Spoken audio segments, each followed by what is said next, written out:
Dr. Edward Bug. El viaje a la curación sencilla.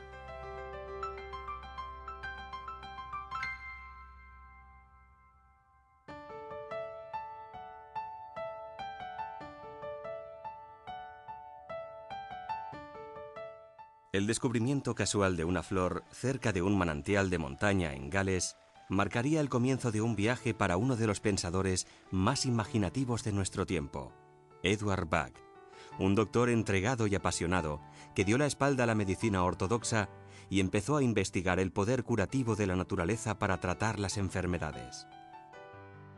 El Dr. Bug fue un respetado doctor, bacteriólogo y patólogo en el Londres de principios del siglo XX. Según sus teorías, las emociones están relacionadas con los trastornos físicos. Sus remedios florales interactúan con las emociones negativas que pueda experimentar una persona en un momento dado para transformarlas en emociones positivas. Como en el caso de muchos pioneros cuyos descubrimientos se adelantaban a la ciencia, la vida del Dr. Bug estuvo rodeada de controversia. Y como ha ocurrido con otros innovadores que han realizado descubrimientos únicos, algunos lo consideraban un excéntrico. Sin embargo, su intuición acerca del poder de la naturaleza culminaría con el descubrimiento de 38 remedios florales que cambiarían la manera de ver las terapias naturales. Edward Bug. El viaje a la curación sencilla. Edward Bug nació el 24 de septiembre de 1886 en Moseley, a las afueras de Birmingham, Inglaterra. Durante su infancia, Bug iba a menudo al campo. Era un muchacho intuitivo, muy sensible a su entorno, y le encantaba pasear entre los árboles, los pájaros y las flores silvestres. Sin embargo, la belleza natural del campo contrastaba enormemente con la ciudad de Birmingham, enclave fabril que se consideraba la cuna de la revolución industrial. Tras terminar su formación escolar, Bug empezó a trabajar en la fundición de latón de su padre.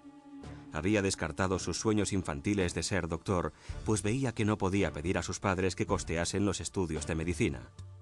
Sin embargo, el joven Edward no lograba adaptarse al ruido constante y las condiciones claustrofóbicas del entorno de trabajo en la fundición.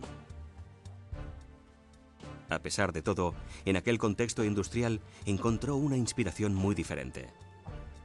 Edward Bug era un perspicaz observador de las emociones y vio cómo afectaban las enfermedades a los trabajadores. El miedo a la enfermedad era un problema tan importante como la propia enfermedad, pues un hombre enfermo no podía trabajar ni tampoco pagar facturas médicas de importes desorbitados. Además, los remedios administrados no hacían más que ocultar los síntomas. Finalmente, Bug explicó a su padre que quería estudiar medicina. Con la aprobación de la familia, dejó la fundición para centrarse en su pasión por aliviar el sufrimiento humano y estudió medicina en la Universidad de Birmingham. Durante 6 años, Edward Bug absorbió conocimientos ávidamente, primero en el edificio de ladrillo rojo de la Universidad de Birmingham y después en el University College Hospital de Londres, donde se graduó como doctor en 1912 e ingresó en el Real Colegio de Medicina. Un año después, obtuvo los títulos superiores de licenciado en Medicina y licenciado en Cirugía, y en 1914 añadió a su currículum un diploma en Salud Pública de Cambridge. Durante su estancia en el University College Hospital, investigó sobre la terapia de vacuna en el departamento de bacteriología. Bug descubrió que algunas bacterias intestinales estaban estrechamente relacionadas con las enfermedades crónicas y su curación. De esta manera, desarrolló vacunas a partir de esas bacterias que purificaban el tracto intestinal. Pero aunque los resultados de muchas vacunas le animaban, no le convencía el uso de inyecciones por el dolor que provocaba la aguja de la jeringuilla. Cuando estalló la Primera Guerra Mundial, Bug ya se había forjado una reputación como doctor. Los hospitales de Inglaterra estaban saturados de soldados que regresaban del frente. Algunos hombres presentaban heridas horribles, mientras que otros padecían los efectos de intoxicaciones por gas, amputaciones y traumas de guerra, lo que hoy llamamos estrés postraumático. Aunque la débil salud de Bug no le hacía apto para el servicio militar, estuvo a cargo de 400 camas para heridos de guerra, mientras seguía investigando sobre la enfermedad inflamatoria intestinal en sus ratos libres. En el tiempo que pasó con los soldados heridos, empezó a observar que algunos, con los mismos trastornos que otros, se recuperaban mejor durante el proceso de curación, aunque no estaba seguro de los motivos. Por desgracia, en 1917, todos sus esfuerzos quedaron bruscamente interrumpidos cuando sufrió un colapso en el trabajo con una hemorragia masiva. Le ingresaron rápidamente en el hospital y le extirparon un cáncer ya en estado avanzado. Le dieron tan solo 3 meses de vida.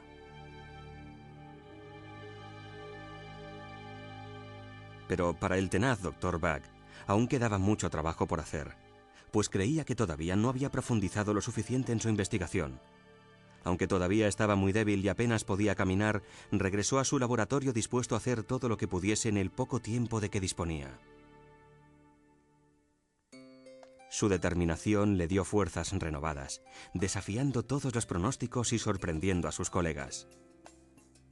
Si dijésemos que Bach era un adicto al trabajo, nos quedaríamos cortos. Trabajaba tantas horas que su ventana en el hospital se conocía como la luz que nunca se apaga.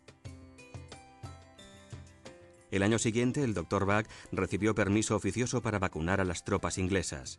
Como resultado, se salvaron miles de vidas. Esto atrajo a más pacientes a su consulta privada de la calle londinense de Harley Street, donde se encontraba la élite de la profesión. Por su investigación en inmunología, se le consideraba un genio con un futuro por delante más brillante, si cabe. No obstante, a pesar de ser un doctor con éxito en la ciudad, a Bach nunca le abandonó el deseo de vivir más cerca de la naturaleza. Al parecer paseaba hasta un pequeño parque de Londres y se sentaba allí para contemplar y escuchar la naturaleza en medio del bullicio de la ciudad. Resulta irónico que ese mismo amor también le causase un gran dolor, pues un parque urbano no podía compararse con el campo bucólico del que había disfrutado de niño. En marzo de 1919, Edward Bach empezó a trabajar como patólogo y bacteriólogo en el Hospital Homeopático de Londres. Bach entró así en contacto por primera vez con los principios de la homeopatía y decidió profundizar en el tema. Le interesó especialmente el Organon, el texto seminal sobre la materia escrito por el padre de la homeopatía, Samuel Hahnemann. Aunque los descubrimientos de Hahnemann se remontaban un siglo atrás, a Bach le fascinó que éste también hubiese visto una relación entre la toxemia intestinal y la enfermedad crónica. Decidió preparar las bacterias siguiendo métodos homeopáticos para comprobar si esos preparados funcionaban tan bien como las vacunas, y el resultado fue un gran éxito. Los nuevos remedios se conocerían como los 7 nosodes de Bach. La teoría de Hahnemann se basaba en tratar a toda persona en vez de tratar solo los síntomas de la enfermedad, y subrayaba la importancia del estado mental y emocional de la persona tratada. El Dr. Bach sentía afinidad con Hahnemann, pues siempre se había interesado por las necesidades individuales de sus pacientes como personas y creía que la medicina ortodoxa se concentraba en exceso en las enfermedades y no prestaba suficiente atención a la persona en su conjunto. Le ilusionaba pensar que las ideas de Hahnemann podían conducirle a una forma de tratar la causa de la enfermedad más segura y natural de lo que jamás había soñado siendo niño. Empezó a aplicar las ideas de Hahnemann en su consulta, clasificando a sus pacientes y buscando vínculos entre su personalidad y los nosodes bacterianos que necesitaban. Descubrió que a menudo podía predecir los nosodes que necesitaría utilizar para un paciente con tan solo fijarse en el tipo de personalidad. En 1922, el Dr. Bach decidió dejar su trabajo en el Hospital Homeopático de Londres para concentrarse en su investigación, aunque siguió recibiendo y tratando pacientes en su consulta de Londres. Abrió un gran laboratorio en Park Crescent, donde conoció a la radiógrafa Nora Weeks. Ella también encontraba fascinante la perspectiva de curación mediante terapias naturales y creía firmemente en la dirección que estaba tomando la investigación de Bach. Más tarde se convertiría en su ayudante, aunque, al parecer, la relación más personal entre ambos fue meramente platónica. Hacía tiempo que Bach se oponía al uso de bacterias, el producto de la enfermedad, como tratamiento. quería encontrar un equivalente puro y natural a los 7 nosodes bacterianos que había descubierto previamente, por lo que empezó a experimentar con plantas que pudiesen reproducir sus efectos. Bach había dejado de ser un médico tradicional para convertirse en un terapeuta holístico. Según las normas de la época, cuando se suponía que los doctores debían ser más bien reservados y distantes, Eduard Bach era un hombre poco convencional. No era extraño verle unirse a los conciertos espontáneos que surgían en los pubs o invitar alguna copa a los parroquianos. Se sentaba en el bar y observaba cómo se comportaba la gente, algo que siempre le fascinó. A pesar de este carácter sociable, era reacio a los acontecimientos formales. En una cena que se celebraba en un gran salón de banquetes, para paliar su aburrimiento, empezó a examinar los rostros, gestos y modales de los invitados. Empezó a considerar cómo podría agrupar esas personalidades y tipos emocionales. Y se preguntó si las personas con tipos parecidos de personalidad y de emociones padecerían las mismas enfermedades. De repente su intuición le dijo que esas personas podrían padecer cualquier tipo de enfermedad, pero que la forma en que reaccionarían a dicha enfermedad podía categorizarse. Se dio cuenta de que la respuesta a la enfermedad no radicaba en curar solo las enfermedades crónicas, sino que debía consistir en buscar un tratamiento para las emociones y los estados de ánimo negativos, que eran los primeros responsables de la falta de salud. Basándose en estas ideas, categorizó varios estados emocionales y pudo ver que se necesitarían más. Estaba decidido a dedicar el resto de su vida a este nuevo sistema de medicina que la naturaleza podía proporcionar, algo de lo que estaba convencido. La búsqueda de estos nuevos remedios, más sencillos y más naturales, llevó al Dr. Bach a la campiña de Gales. Allí encontró en 1928 Impatiens glandulifera y Mimulus guttatus en estado silvestre, y preparó remedios con estas plantas siguiendo métodos homeopáticos.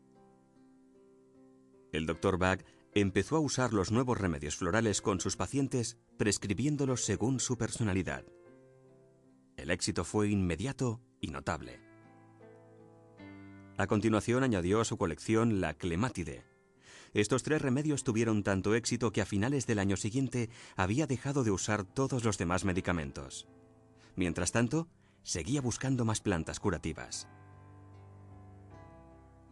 En 1930, Bach hizo lo que otros doctores consideraban impensable. Dio la espalda a la medicina ortodoxa y dejó su consulta de Londres, sumamente lucrativa, para dedicarse por completo a la búsqueda de nuevos remedios a partir de las plantas del campo.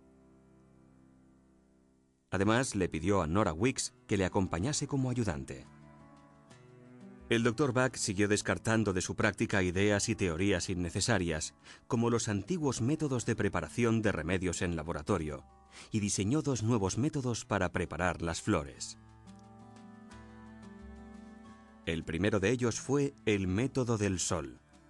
El Dr. Bach colocaba las flores frescas en un cuenco con agua bajo la luz directa del sol, de modo que la energía de la planta se filtrase al agua. Unos años más tarde, ya establecido en Mount Vernon, descubrió un segundo método, el método de ebullición, que utilizaría para 18 de los remedios. Este método consistía en recoger las flores y hervirlas en agua durante media hora para luego dejarlas enfriar. Para preparar los remedios, el Dr. Bach mezclaba el agua con las propiedades de las flores a partes iguales con brandy, que hacía la función de conservante. Al líquido resultante lo denominó tintura madre. Luego preparaba botellitas de concentrado diluyendo 2 gotas de tintura madre en 30 mililitros de brandy. De 1930 a 1934, el Dr. Bach y Nora viajaron por los rincones más remotos de Inglaterra y Gales preparando y probando remedios a partir de numerosas plantas. Experimentaron usando estos preparados con sus pacientes. Con el tiempo, creó 19 remedios. La mayoría de ellos se elaboraron a partir de flores, con la excepción del Rock Water, que se creó en 1933 con agua de un manantial olvidado. En un par de casos, Olive y Vine, Escribió a amigos de Suiza y de Italia para pedirles que preparasen los remedios siguiendo sus instrucciones a fin de probarlos con sus pacientes. Uno de sus destinos rurales favoritos era Cromer, una población de la costa este de Inglaterra. Le gustaba observar la dinámica entre los turistas relajados y los locales que seguían el ritmo de su vida cotidiana. Las observaciones realizadas por Bach en este tranquilo entorno reforzaron sus teorías sobre los diferentes tipos de personalidades. Mientras que todos los habitantes de la población se enfrentaban a retos cotidianos similares, las reacciones de las personas ante una situación dada eran muy individuales. Fue durante su estancia en Cromer cuando el Dr. Bach descubrió muchos de los primeros remedios: Agrimory, Chicory, Verben, Centaury, Cerato, Scleranthus y Oak.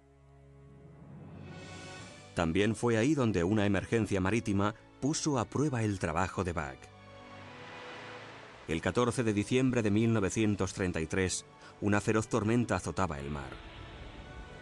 Se dispusieron barcos de salvamento para rescatar a 2 pescadores de la barcaza naufragada de Sepoy. Los barcos intentaron zarpar durante 6 horas, pero el mar estaba demasiado agitado. Finalmente, un barco de salvamento logró colocarse junto a la proa de la barcaza y rescató a uno de los pescadores que se había atado al mástil. Expulsaba espuma por la boca, deliraba y se pensó que no sobreviviría. De hecho, quienes lo rescataron creyeron que se trataba de una muerte segura. Cuando llegaron a tierra firme, el Dr. Bach insistió en intentar salvar la vida del pescador y humedeció los labios del hombre con una combinación de remedios a la que se refirió como Rescue Remedy. Según cuentan, instantes después, el hombre se incorporó y pidió un cigarrillo, tras lo cual lo llevaron al hospital local. En este punto de la vida de Bach, los remedios florales empezaban a hacerse famosos gracias al boca a boca. Había publicado varios artículos y libros sobre el poder curativo y la eficacia de los remedios. Pero la profesión médica se mostraba reticente a aceptar sus ideas. También anunciaba sus remedios en los periódicos, algo que el Consejo Médico General desaprobaba enérgicamente. Durante los 4 años siguientes, se le amenazó en repetidas ocasiones con tachar su nombre del registro médico. Finalmente, Bach se desquitó escribiendo una carta al Consejo en la que sostenía que ya no se consideraba doctor, sino herborista. En una carta posterior, rescindió su asociación con la medicina ortodoxa para no volver a saber nada del Consejo Médico General nunca más. Después de años de viajes, el Dr. Bach y su ayudante Nora consideraron que había llegado el momento de establecer un centro donde poder continuar preparando sus remedios. Alquilaron una casa de campo victoriana, Mount Vernon, en el tranquilo pueblo de Shotwell, en el condado inglés de Oxfordshire. Su buen amigo Victor Bullen, un constructor de Cromer, se les uniría más tarde para ayudarles en su labor. Bach tuvo una grata sorpresa al comprobar que casi todas las plantas curativas crecían en un radio de 1,5 a 3 kilómetros de su nuevo hogar. Para entonces ya había gastado todos los ahorros que le quedaban de la consulta de Londres. No tenía mucho dinero para amueblar la casa, así que recogió madera y fabricó sus propios muebles, que aún se conservan hoy en día en Mount Vernon. Aunque su economía no era precisamente boyante, el Dr. Bach no cobraba por sus servicios ni sus remedios. Consideraba que la salud era un derecho de toda persona y sus remedios no eran más que una prolongación natural de la curación. Resulta paradójico que las visitas gratuitas incomodasen a los propios pacientes. Muchos no regresaban para una segunda visita porque sentían que se estaban aprovechando de su bondad. Así que el Dr. Bach decidió cobrar el tratamiento para que los pacientes sintiesen que no solo recibían, sino que también daban algo a cambio.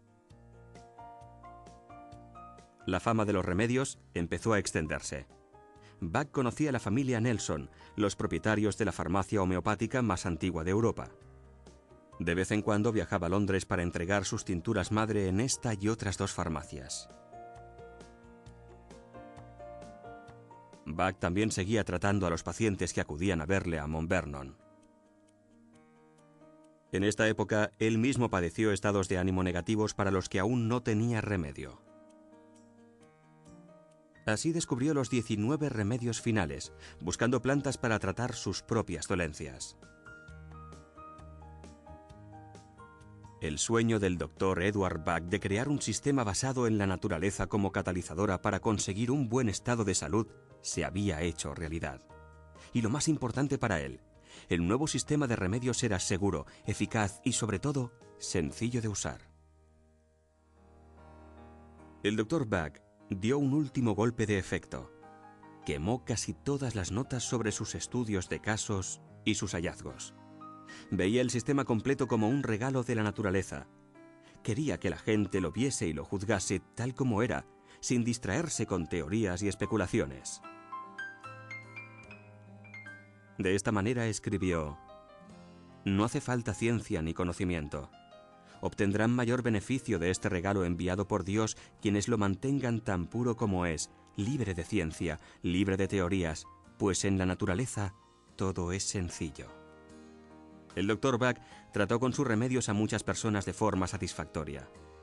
En septiembre de 1936 planificó una gira de conferencias, pero la tensión de toda una vida de duro trabajo empezaba a pasarle factura y solo pudo pronunciar una conferencia antes de caer gravemente enfermo por segunda vez en su vida. A la edad de 50 años, con sus sueños cumplidos, este hombre excepcional murió en paz mientras dormía. Fue enterrado en el cementerio del pueblo, muy cerca de Mount Vernon, y en su lápida se grabó la siguiente inscripción: «Velad porque siga vivo siempre». Ciertamente, a través de sus remedios, lo está. El Dr. Bach dejó su trabajo en manos de sus amigos Nora Weeks y Victor Bullen. En 1958 recaudaron fondos para comprar Mount Vernon, ahora más conocido como la sede del Centro Bach, y lo cedieron a una fundación. Tras la muerte de Nora en 1978, la fundación quedó a cargo de sus socios John Ramsell y Nicky Murray, y luego de John y su hija Judy Ramsell Howard tras la jubilación de Nicky. En 1989, John fundó una fundación benéfica a la que transfirió la propiedad de Mount Vernon, de modo que la casa y el jardín quedasen protegidos para siempre. Hoy en día, el Centro Bach es el eje de un programa mundial de formación. Profesionales de todo el mundo se inscriben aquí y prometen trabajar de acuerdo con los métodos originales establecidos por el propio Dr. Bach. Por lo tanto, aunque ahora es un fenómeno mundial, el sistema sigue siendo tal como el Dr. Bach lo dejó hace tantos años. Sencillo y puro, como las flores que crecen silvestres en el jardín. Y para todas las personas implicadas, la sencillez y la pureza de este método curativo son aspectos primordiales. Como escribió el Dr. Bach hace muchos años, es el sistema de la naturaleza y por tanto es correcto.